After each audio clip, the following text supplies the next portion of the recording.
চতুর্থ শ্রেণীর ইংরেজি বই নিয়ে ধারাবাহিকভাবে আমি তোমাদের সাথে আলোচনা করছিলাম, তার ধারাবাহিকতা এখন ইউনিট 5 নিয়ে আলোচনা করব। তোমরা খুব দ্রুত ভিডিওগুলো চাচ্ছ, আমি আমার সাধ্যমতো চেষ্টা করছি যাতে তোমাদেরকে গুছিয়ে দেওয়া যায়। দ্য লিটল ডক্টর, আমরা এখানে এই বিষয়টা নিয়ে এখন আলোচনা করব। আমাদের টপিক হলো ছোট ডাক্তার নিয়ে। তাহলে এখানের মধ্যে আমাদের যে বিষয়টা আছে, লুক অ্যাট দ্য পিকচার, ছবি দেখতে বলছে, আস্ক অ্যান্ড আনসার, কিছু প্রশ্ন দিয়েছে সেগুলোর উত্তর দিতে হবে। The following question in pairs, এখানে জোড়াবদ্ধ হয়ে সেগুলো করতে হবে। আমরা এখানে একটা ছবি দেখছি, বিতে আরেকটা ছবি দেখছি, সিতে আরেকটা, ডিতে আরেকটা ছবি দেখছি। প্রথম প্রশ্ন হলো হু আর দে, পরের প্রশ্ন হলো হোয়াট আর দে ডুইং। তাহলে এখানের মধ্যে আমাদের যে বিষয় দুইটা দিয়েছে, who are they, they are students and a little doctor, তারা শিক্ষার্থী এবং একজন ছোট ডাক্তার। এরপর দিয়েছে what are they doing, the little doctor is checking a student, ছোট ডাক্তারটি একজন শিক্ষার্থীকে পরীক্ষা করছে। তাহলে এই ছবি প্রথমটাতে আমরা এই দুইটা বিষয় দেখতে পাচ্ছি। বিতে আমরা দেখতে পাচ্ছি দুইটা মেয়ে মিলে একজন ছেলের উচ্চতা মাপছে। হু are they, they R student, তারা হলো শিক্ষার্থী। What are they doing, they are measuring heights, তারা উচ্চতা মাপছে। তাহলে এটা হলো দ্বিতীয় ছবিটার। তৃতীয় ছবির মধ্যে দেখো ওজন মাপছে, সেটা আমরা যদি লিখি who are they, they are little doctor and student, একজন ছোট ডাক্তার এবং শিক্ষার্থী। What are they doing, they are checking weight, তারা ওজন পরীক্ষা করছে। তাহলে এখান থেকে আমরা এইটা থেকে, এই ছবি থেকে আমরা এই ধারণা পাই। ডি নাম্বারের মধ্যে দেখো এখানের মধ্যে চোখ পরীক্ষা করছে। Who are they, they are little doctor and student, তারা ছোট ডাক্তার ও শিক্ষার্থী। What are they doing, they are learning about health, তারা স্বাস্থ্য সম্পর্কে শিখছে বা তাদের চোখ পরীক্ষা করছে, সেটাও দিতে পারো, কোনো সমস্যা নেই, নিজের মতো করেও দিতে পারবে। 1.2 লিসেন অ্যান্ড রিড, এখানে আমাদেরকে শুনতে বলেছে এবং পড়তে বলেছে। তাহলে এই যে আমাদের একটা গল্প দিয়েছে, এটা আমরা এখন পড়বো। নিচে কিছু কোয়েশ্চেন আছে, সেগুলোর আনসার দেওয়ার চেষ্টা করব। Aliya is a student of class 4, Aliya চতুর্থ শ্রেণীর একজন ছাত্রী। এখানে আমি তোমাদেরকে উচ্চারণ এবং অর্থ দিয়েছি যাতে তোমাদের জন্য সুবিধা হয়। আমি তো বলছি, তাও তোমরা নিজেরা খুবই সুন্দর করে পড়ার চেষ্টা করবে। 2 নম্বরে আছে she is one of the little doctor of her school, সে তার স্কুলের ক্ষুদে ডাক্তারদের একজন। A little doctor works for the physical wellbeing of students, একজন ক্ষুদে ডাক্তার শিক্ষার্থীদের শারীরিক সুস্থতার জন্য কাজ করে। She visits the classes of text management of the height, weight and temperature of students, সে ক্লাসে ক্লাসে যায় এবং শিক্ষার্থীদের উচ্চতা, ওজন এবং তাপমাত্রা মাপে। She helps to distribute driving tablets and vitamin capsules among the students, সে শিক্ষার্থীদের মধ্যে কৃমিনাশক ট্যাবলেট ও ভিটামিন ক্যাপসুল বিতরণে সাহায্য করে। এরপরে 6 আছে she suggest the students to take the driving tablets after a meal, তো বলছে সে শিক্ষার্থীদের খাবার পর কৃমিনাশক ট্যাবলেট খেতে পরামর্শ দেয়। She asks them to drink safe water, সে তাদের নিরাপদ পানি পান করতে বলে। She also asks the students to wash hands before taking food, সে শিক্ষার্থীদের খাবার খাওয়ার আগে হাত ধুতে বলে। Aliya keeps the health records of the students, Aliya শিক্ষার্থীদের স্বাস্থ্য সংক্রান্ত তথ্য সংরক্ষণ করে। এরপরে when a student feels sick or gets hurt, she responds quickly with a first aid box, কোনো শিক্ষার্থী অসুস্থ হলে বা আঘাত পেলে সে দ্রুত ফার্স্ট এইড বক্স নিয়ে সাহায্য করে। এরপরে she also informs teachers in case of an emergency, জরুরি অবস্থায় সে শিক্ষকদের জানায়। এরপরে Aliya enjoy her works as little doctor, Aliya ক্ষুদে ডাক্তার হিসেবে তার কাজ উপভোগ করে। এরপরে আমরা যদি এখানে দেখি 2.1 এর মধ্যে ask and answer the following question in pairs, write the answer in your exercise book, এইখান থেকে আমাদেরকে এগুলোর আনসার করতে হবে। What does Aliya do as a little doctor? She works for the physical wellbeing of student, সে শিক্ষার্থীদের শারীরিক সুস্থতার জন্য কাজ করে। এরপরে when should students take the drumming tablets?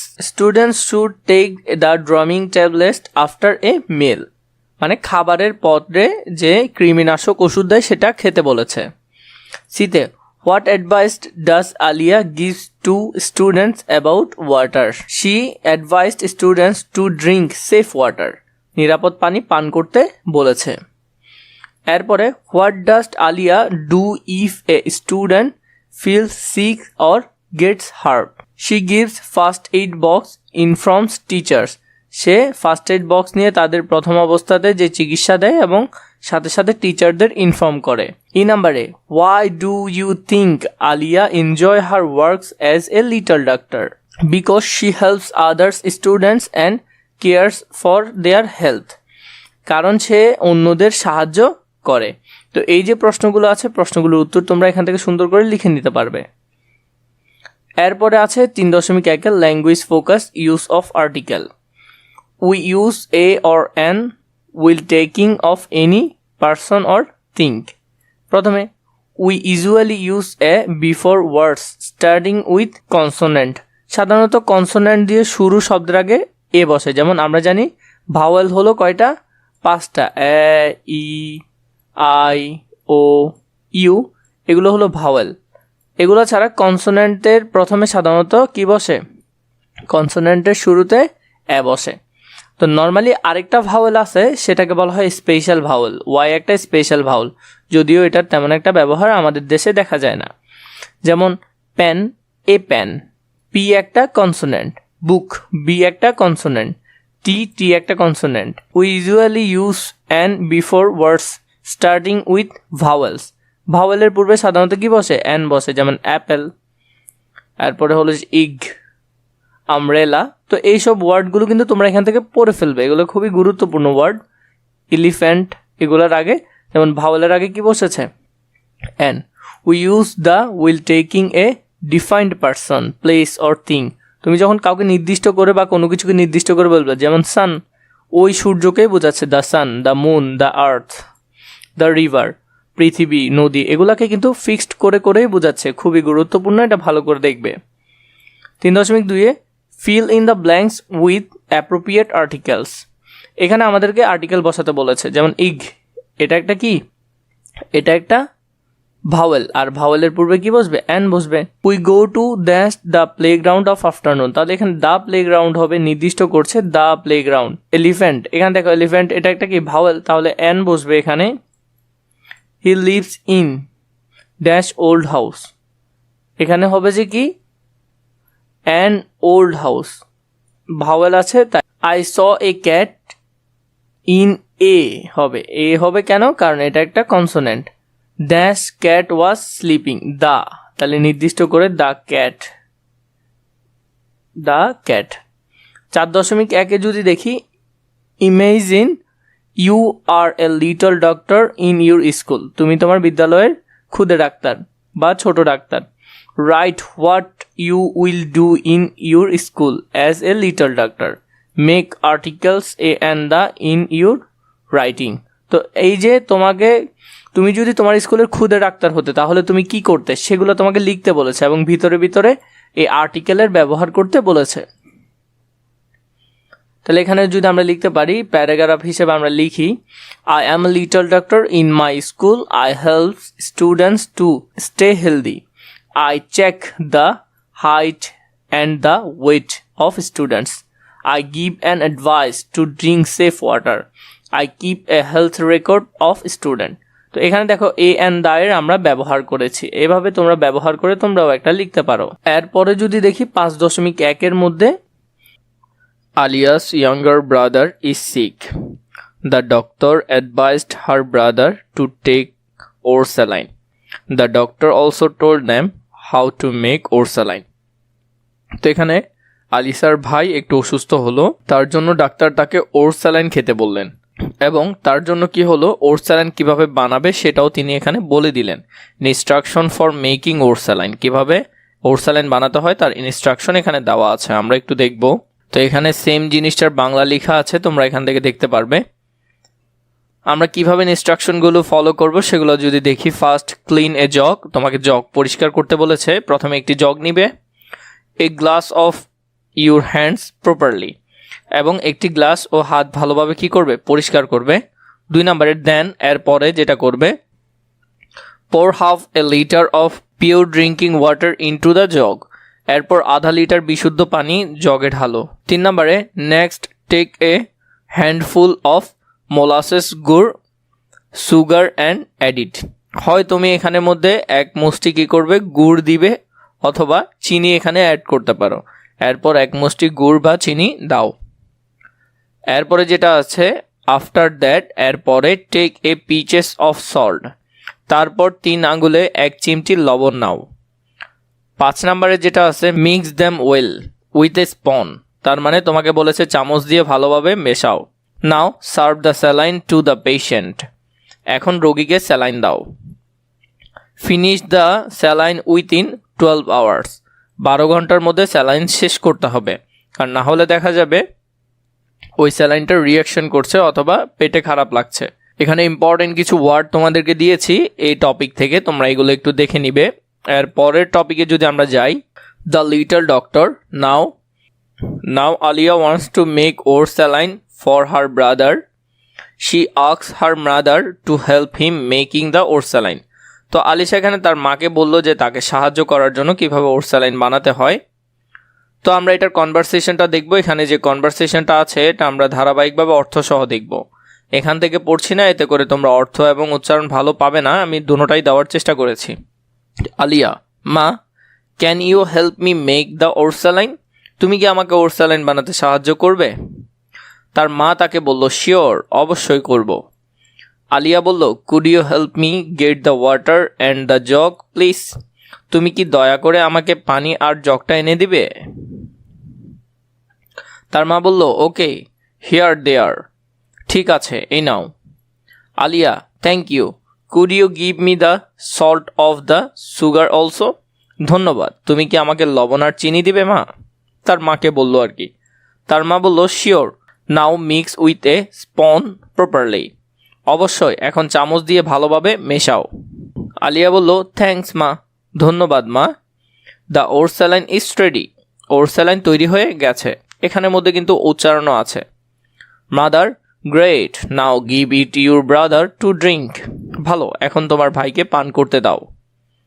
তো ওদের মধ্যে যে কনভারসেশনটা ছিল সেটা আমরা পড়েছি। 5.2 মধ্যে যেটা দেখব, use of can could for request. সাধারণত ক্যান আমরা কখন ব্যবহার করে থাকি? যখন আমরা ওই মানুষটাকে চিনি, এই ক্ষেত্রে আমরা ক্যান ব্যবহার করি। কুড ব্যবহার করি আমরা ওই মানুষটাকে যদি না চিনি, তখন আমরা কি ব্যবহার করি? কুড ব্যবহার করি। ইন দ্য কনভারসেশন, কথোপকথনের মধ্যে Aliya used different language expression, মানে ভিন্ন ধরনের এক্সপ্রেশন দিচ্ছে। আর ভাষা মূলত ডিপেন্ড করে এক্সপ্রেশনের ওপর। ধরো অনেক সময় আমরা বলি না, ধরো পুকুর কাটা হচ্ছে, তো পুকুর তো কখনো কাটা যায় না, এখানে কাটা বলতে খনন করা হচ্ছে। এরপরে আরেকটা ধরতে পারো, আমার হাত কেটে গেল। কেটে গেল বলতে এখানে আমার যে হাত ছিঁড়ে গেল আমরা সেটা বোঝাচ্ছি। এই যে কাটা ওয়ার্ডটা, এটা কিন্তু ভিন্ন জায়গায় ভিন্ন রকম এক্সপ্রেশন দিচ্ছে। Make request to her mother, প্রথমে can you help me make the oral saline, এরপরে বলেছে could you help me get the water and the jug please, could you give me the salt and sugar also? When we make request to someone for something, we use can, could. Can for known person and could for unknown person. তো এখানের ক্ষেত্রে তোমরা এগুলোর ব্যবহার দেখতে পাচ্ছ, এক্সাম্পলে দেওয়াই আছে। তাও যদি আমরা দেখি, সাধারণত ক্যান পরিচিত মানুষের ক্ষেত্রে অনুরোধ করা বোঝাতে, কুড সাধারণত অপরিচিত কিন্তু ভদ্র মানুষদের বা অপরিচিত মানুষদের ক্ষেত্রে ব্যবহার করা হয়। এখানে এগুলার কিন্তু অর্থ দেওয়া আছে। Can you help me make the oral saline, তুমি কি আমাকে ওর স্যালাইন বানাতে সাহায্য করবে? Could you help me get the water and the jug please, তুমি কি দয়া করে আমাকে পানি আর জগ আনতে সাহায্য করবে? এরপরে আছে could you give me the salt and sugar also, তুমি কি আমাকে লবণ আর চিনি দেবে? এরপরে আছে কি may I borrow your pen, আমি কি তোমার কলমটা নিতে পারি? এখানে ক্যান কেন ব্যবহার করা হয়েছে? তুমি ওকে চিনো, যদি না চিনতে তাহলে কুড ব্যবহার করা হতো। তাহলে কুড কখন? অপরিচিতর ক্ষেত্রে, আর ক্যান কখন? পরিচিতের ক্ষেত্রে। 5.3-তে যদি দেখি, read the sentence related to what you want from someone, then write the request ordinarily using can or could. One is done for you, একটা তোমার জন্য করে দিয়েছে যে কখন ক্যান ব্যবহার করবে, কখন কুড ব্যবহার করবে। তুমি যদি কারোর নাম জানতে চাও তখন তুমি বলতে পারো could you tell me your name please, তুমি কি তোমার নামটা আমাকে বলতে পারো? এখানে এভাবে করে দেওয়া আছে, দয়া করে আপনি কি আপনার নামটা বলবেন? তাহলে তুমি চিনো না, তাই তুমি বললে কথাটা। 2 এর মধ্যে you want to borrow a pen from your friend. তো এখানের ক্ষেত্রে তুমি কে ব্যবহার করবে? ক্যান ব্যবহার করতে হবে, কারণ তুমি তো তোমার বন্ধুকে চিনো। Can I borrow your pen please? দয়া করে কি আমি তোমার কলমটা নিতে পারি? তো এর পরে যদি আমরা দেখি 2 নাম্বারটা গেল, এখানে কিন্তু ক্যান ব্যবহার করা হবে। You want someone to open the window of your classroom. তো এখানের ক্ষেত্রে যদি আমরা এটা দেখি, could you open the window please? দয়া করে কি আপনি জানালাটা খুলবেন? অপরিচিতর ক্ষেত্রে আমরা কুডই ব্যবহার করি। ডিতে you asked someone to switch on a light, can you switch on the light please? তো এই ক্ষেত্রে দয়া করে আপনি কি লাইটটা জ্বালাবেন? এই যে দেখো এখানে কিন্তু বোঝা যাচ্ছে না, কিন্তু ক্যান আর কুডের উপর ডিপেন্ড করে আমরা বুঝছি কোনটা আননোন পারসন কোনটা নোন পারসন, বা কাকে তুমি চিনো কাকে তুমি চিনো না। You ask your mother to get some water, দয়া করে কি তুমি আমাকে একটু পানি এনে দেবে? এরপরে এফ নাম্বারে যদি আমরা দেখি, এখানের ক্ষেত্রে you need permission from your teacher to go to the washroom. তাহলে এখানে রিকোয়েস্ট সেন্টেন্সটা কি হতে পারে? Could I go to the washroom please? দয়া করে আমি কি টয়লেট যেতে পারি? এরপরে জি নাম্বারে you want to known the price of a book in a shop, could you tell me the price of this book please? দয়া করে কি আপনি এই বইটির দাম বলবেন? তো এইভাবে করে তোমরা এখানে যে সেন্টেন্সগুলো আছে এগুলো পূরণ করতে পারো সুন্দর করে। ধারাবাহিকভাবে ভিডিও প্রয়োজন হলে নিশ্চয়ই আমাকে কমেন্ট করে জানাবে।